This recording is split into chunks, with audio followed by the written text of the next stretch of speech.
Hey there, Senators Clan, and welcome back to another war recap. Shout out to Mason for getting that CC request. Thanks, my friend. So, you'll see this is my progress base here. Things are coming along. Gonna get down another archer tower here today before too long. Let me know what you guys think your standard is before you move up to the next town hall level. It's something we've been talking a lot about. So props to the Senators for pulling off another win here against the Philippine clan. Our first six-pack came from Marwan at the bottom of the ladder. He came in with this classic hog attack. So you'll see he starts off at the top of the map, dropping a couple balloons just to take care of that wizard tower so that it does not end up giving him a problem later. Takes out a cannon and a wizard tower there, taking out a little bit of that splash damage for the hogs and helping their pathing later on, making the base a little bit easier. It's great value there for him to use those balloons that way. So now down here at the bottom, you'll see he starts setting up the funnel. 2 golems with the wizards behind. It's an expensive funnel, and you want to look for other more efficient ways to do it, but he is hitting down at a Town Hall 9 right now, so you could afford to go a little bit extra safe on these types of attacks. The wall wrecker comes right up the middle, right into the corner here. It's going to split this base wide open so his troops can just walk around and get the job done. Splitting this base like this as well is going to make the hog pathing a lot easier, and he's going to get down the core. He uses a freeze and a poison on the CC, so that, again, being a little bit extra cautious, because if the hogs had to deal with that CC, they just really couldn't. An Electro Dragon CC on the hogs would be devastating. So he has to make sure the CC is done before the hogs go in.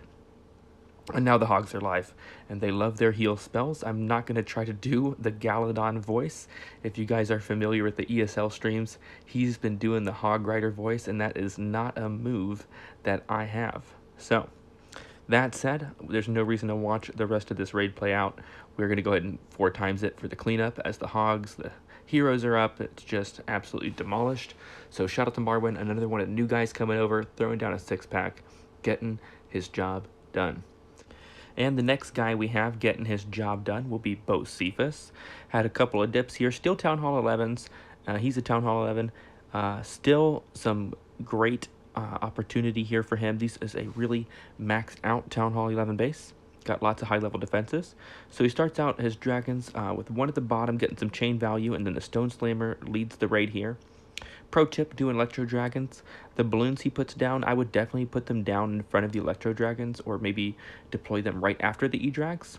That gets them out ahead of the Electro Dragons, and they can soak up a lot of traps, and they'll help the Electro Dragons take a lot less damage if they get out in front. So, see, I paused it here. The dragons are in the back. That row of dragons should be in front of the Electro Dragons right now. But obviously, this is a 3-star. He does get this job done because those dragons are just so powerful. The funnel works out really well. The balloons actually do get quite a bit of value because you'll see here now, they do get in front of the dragons. They start taking a lot of damage. They're doing some tanking, and now they start to go down. And the dragons are coming around to finish up this base. A couple of balloons help finish off that eagle, and he's just got such a powerful army coming in here. Got the chain value on that condensed base with this mass E-Drag army was just over the top.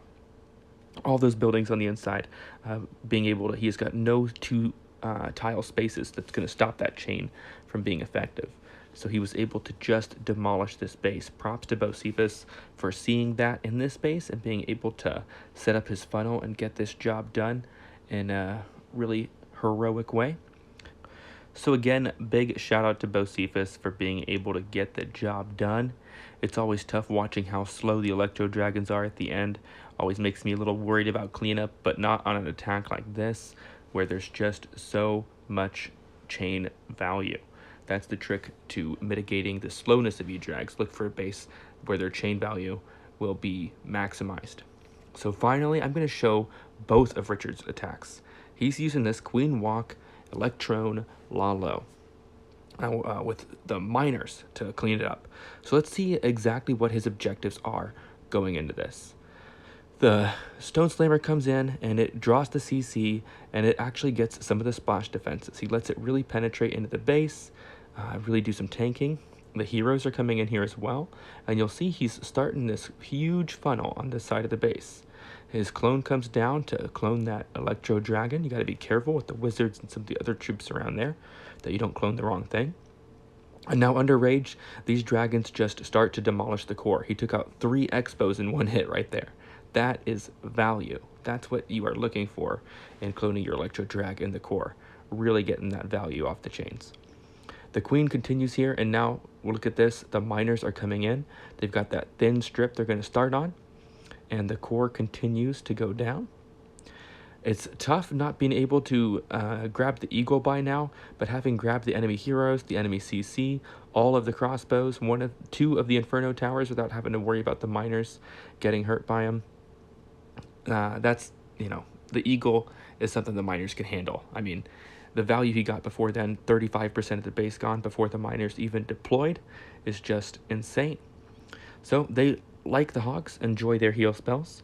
The miners will get healed up as they move through this base. They've taken down the Grand Warden defense, which is a huge defense there. I don't know if you guys have ever looked at the numbers on a Grand Warden statue, but it's actually one of the more powerful defenses. He does hit the tornado trap there and gets a heal down on top of it to mitigate the damage that would do to his miners and company. They continue through this base. The queen and the warden are both still up. He's just got so much power left, but he does have some corner buildings.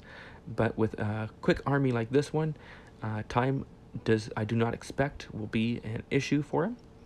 You'll also notice, I just want to point out, he is hitting up on both of these hits. This is such a powerful army, and I really hope to see some of you other guys try and figure out how to break down a base for it. It's just that combo Queen Walk Electron that sections off so much of the base and makes that Electron so much more powerful and gives you more spell space you can use then for the bulk of your army, which he uses those back end miners. So, again, this time even more value. The slammers going right in towards the enemy queen, the enemy eagle, and I imagine we'll get the CC pull as well. The heroes, of course, are coming up behind it and taking out that section of defenses all along that side of the base. This base has a pretty easy looking funnel, that big channel in the middle there that cuts right diagonally to the eagle and then back out. That's going to really help set the funnel more easily so that you can predict your pathing better or for worse. You can take advantage of a base design like that. So let's look at this. Miners aren't down. 35% of the base is gone. The eagle's gone. Enemy CC, enemy queen. I mean, this is like, what more do you want? Now the miners come in, and they're going to be able to just clean up the rest of this base with that thin strip, keep them all clumped together. Really be able to keep them focused on where they need to go. So he gets the heal down on the bomb tower there as they head into the multi-targeting Inferno. He gets another heal down as they head into that multi-targeting Inferno. You do not want to be skimpy on your heal spells, keeping these miners up at the beginning of the raid. If he loses them, it is over. So this time, like last time, he had that eagle still up and the miners were good for it. This time he's got both Infernos still up and the miners are good for it because he got the eagle and some other value ahead of time. Quite a bit of value ahead of time. So that's what you want to look for when you're sectioning off a base. What can you get with the best value on your entry, on your kill squad, that first phase? And then what's going to be left? What back end do you need to bring to finish off the raid and make sure that you have the most success coming to you? And Richard is so good at using this versatile army to be able to section up a base and pick it off to get the job done. So he does lose his miners here, but the queen with her healers just stays up, and that's the only way a queen walk really remains worth it, if she can stay up the whole raid, and this is exactly why. So Richard is always good at giving his queen a great pathing to set her up for the most success. He's so good at getting the miners pathing ready on the back end, getting that thin strip so that they clump up real early and stay focused. That said, I just want to say thanks, guys, for tuning in to another episode, another war recap here. Let me know what kind of content you guys enjoy. Let me know what kind of attack strategies you want to see us using in war, and I'll try to get some of those strategies featured here real soon. Thanks again for tuning in. Don't forget to hit the like button and throw us a subscribe to get us more visible. And, if you know anybody looking for a friendly clan war-focused atmosphere, send him over our way to Senator's Clan. Have him join the Discord. We're always taking applications. And I'll be warring with you guys next time.